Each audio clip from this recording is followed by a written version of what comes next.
मसीह का प्यारा वचन, ये है वचन प्यारा। परमेश्वर के धन्य नाम की महिमा हो।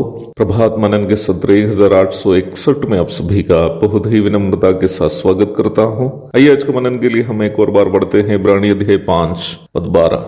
समय के विचार से तो तुम्हें गुरु हो जाना चाहिए था, तो भी यह आवश्यक हो गया कि कोई तुम्हें परमेश्वर के वचनों की आदि शिक्षा फिर से सिखाए।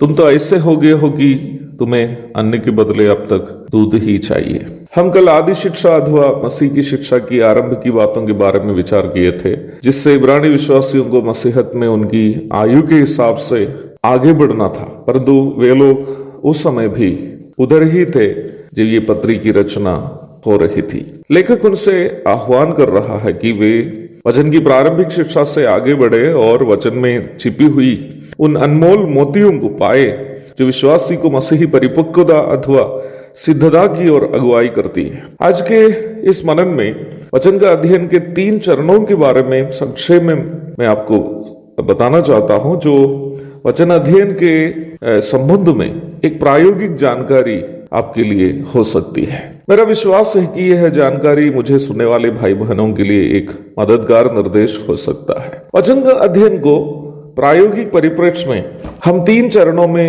विभाजित कर सकते हैं। यद्यपि ये तीनों चरण गलत तो नहीं है, परंतु प्रत्येक विश्वासी को वचन की पहचान में इन तीनों चरणों में तीसरे चरण तक पहुंचना अनिवार्य है, ताकि वह आत्मिक जीवन में सिद्धता की ओर बढ़ सके। वचन के अध्ययन में वो प्रथम चरण यह है, जब हम बाइबल की बातों को एक केवल कहानी की तरह नहीं तो एक ऐतिहासिक घटना की तरह समझते हैं। जैसे दुनिया में बहुत सारी अन्य कहानियां हैं या ऐतिहासिक घटनाएं होती है, जिसकी जानकारी विभिन्न पुस्तकों से या अन्य माध्यमों से हमें मिलती है। जैसे कि सृष्टि का विवरण जो उत्पत्ति में है, अब्राहम, इसहाक, याकूब, यूसुफ आदि लोगों का विवरण, मूसा, दाऊद आदि लोगों के जीवनी, फिर यीशु मसीह के द्वारा किए गए चमत्कार काम आदि की जानकारी इत्यादि।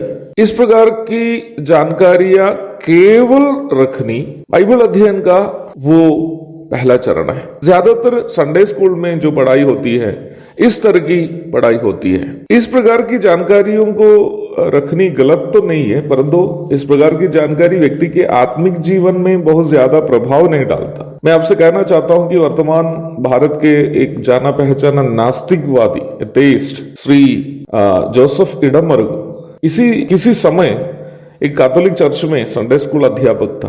किसी दिन उनका एक विद्यार्थी उनसे जब पूछा कि एक यीशु मसीह की मृत्यु कैसे सभी मनुष्य के पापों के लिए प्रायश्चित हो सकता है, श्री इडमबर्ग के पास जवाब नहीं था, जो उन्हें ईश्वर निषेधी सिद्धांत की ओर अगुवाई की।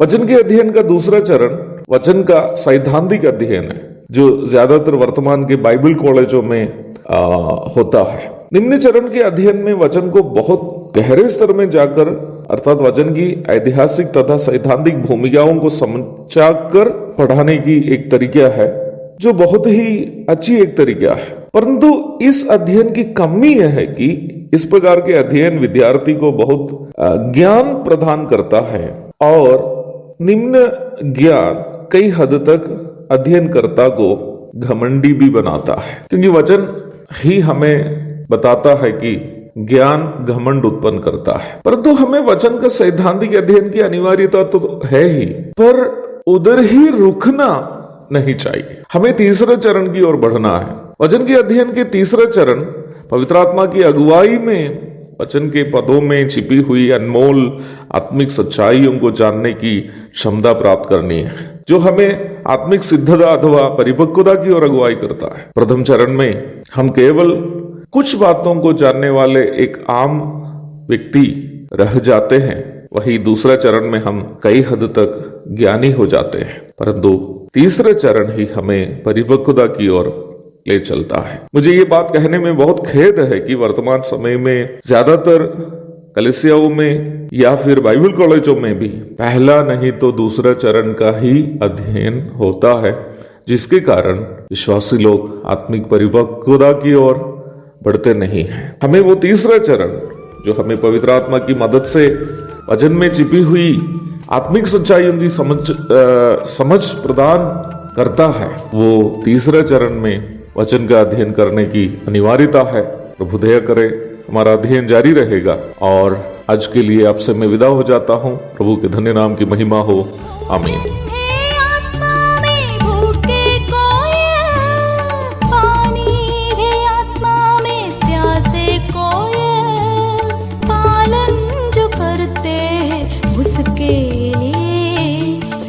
आशीष पाने का साधन है ये वचन, प्यारा वचन ईशो।